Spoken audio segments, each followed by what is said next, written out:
शेर की सवारी और राणा रणजीत सिंह की यारी बहुत किस्मत वाले को मिलता है। आपको बता दें, जब हमारे बैरिस्टर ओवैसी साहब गलत के खिलाफ गरजते हैं तो हम ही में से मुस्लिम कहते हैं जो हमारा कोई है जो गरज रहा है। जब चुनाव की बारी आती है तो हम में से ही वन जैसे लोग बी टीम कहकर अपने उम्मीदवार को नाराज कर और उनको नीचा दिखाने की कोशिश करते हैं। याद होगा आपको, कुछ दिन पहले की बात है, जिसको सदियों से आपने वोट दिया है, हमारे बैरिस्टर साहब का पैगाम जाता है और ठुकरा देता है, कहता है बाहर से भी आप मदद कर सकते हैं तो आप बाहर के लायक ही हैं, घर के लायक नहीं हैं। जो आप कर्म कर रहे हैं आने वाला नस्ल भुगतेगा उसको। इसी पे कहा गया, किसी ने शायर ने कहा है, हम ही से जिंदा है उनके चिरागों की लौ, हम ही से जिंदा है उनके चिरागों की लौ, हम ही से जीकर हम ही को मिटाना चाहते हैं। होशियार हो जाइए, न तो आने वाला नस्ल हमको ही नहीं, हमको तो देगा ही देगा। साथ में जितना धन रख लीजिए, जो भी कर लीजिए, आने वाला नस्ल जब राजनीति की बात होगी तो आपको नीचा नजर से आपका पुरुष देखेगा। अगर राणा रणजीत सिंह हमारे गार्जियन के बुजुर्गों ने अगर अच्छा कर्म नहीं किया होता तो आज इनको आप नहीं देखते हैं। इनके बुजुर्गों ने अच्छा कर्म किया है, जिसका फल हम सामने देख रहे हैं और इंसानियत पे लड़ाई लड़ने को तैयार है। एक होइए, नेक होइए, तब जाके कोई बात बनेगी। कहने का मतलब है, साफ शब्दों में सुन लीजिए, गुलामी छोड़िए। आज हमको 20 साल राजनीति में हो गया, मैंने किसी का चादर नहीं बिछाया और 2 बार से मैं राजनीति कर रहा हूँ। मैं जिला पार्षद 2 बार से हूँ, मुखिया प्रतिनिधि रह चुका हूँ। मैं सबसे कम उम्र का यहाँ मुखिया था 2011 में, जो कुछ वोटों से मैंने हार गया था। उस समय मेरी उम्र 21 साल थी और आज 2 बार का जिला पार्षद हूँ।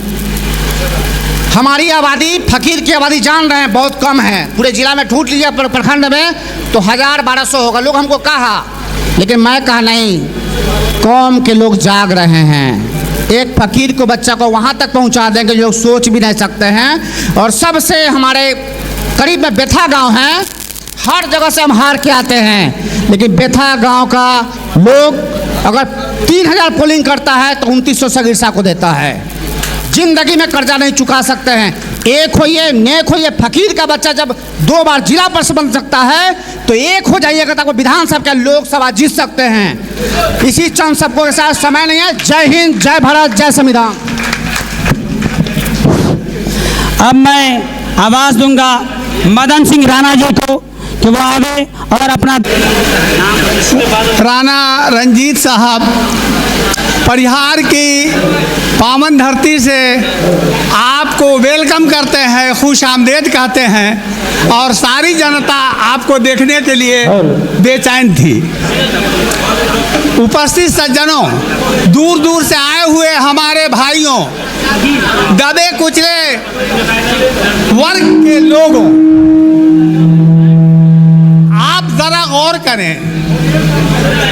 1907 में हमारी आबादी मात्र 18% रही है, बल्कि मैं चैलेंज करता हूं कि हमारी आबादी लगभग 30% हो चुकी है। और ये वक्त आ रहा है कि मदरसों का जाल बिना हुआ है जो हर गांव में, हर करिया में, उससे मैं सेंट्रल गवर्नमेंट को चैलेंज करके और अपना जनगणना करवाऊंगा और आप लोगों के सामने रखूंगा। आप एक हों, आप एक होंगे, जीत हमारी होगी। हम जिसको चाहेंगे वो कुर्सी पर बैठेगा। कुर्सी पर बैठने का हक दबे कुचलों का है, बड़ों का नहीं, दबे कुचलों का है। जो समाज में जिनका शोषण हुआ है उनका है, उनको हक मिलना चाहिए। विक्टोरी इज आवर्स, जीत हमारी है। व्हेन आई एम यूनाइट, इस स्लोगन को याद रखें और आप जहां भी रहें फख्र से आप अपनी तारीख बयान कर सकते हैं। हमारी लड़ाई आज हिंदुस्तान में किसी भी से भी नहीं है। हम किसी को हराने वाले नहीं बनेंगे, हम अपने आप को जिताने वाले बनेंगे। अपने कैरेक्टर को शुद्ध ढंग से लोगों के बीच पेश करने वाले बने, तब हमारी विक्टोरी होगी। हम मुत्तहिद होंगे, हम विक्टोरियस होंगे। AIM जिंदाबाद, जिंदाबाद। हमारे अलाउद्दीन साहब, राणा रंजीत सिंह, जिंदाबाद, जिंदाबाद।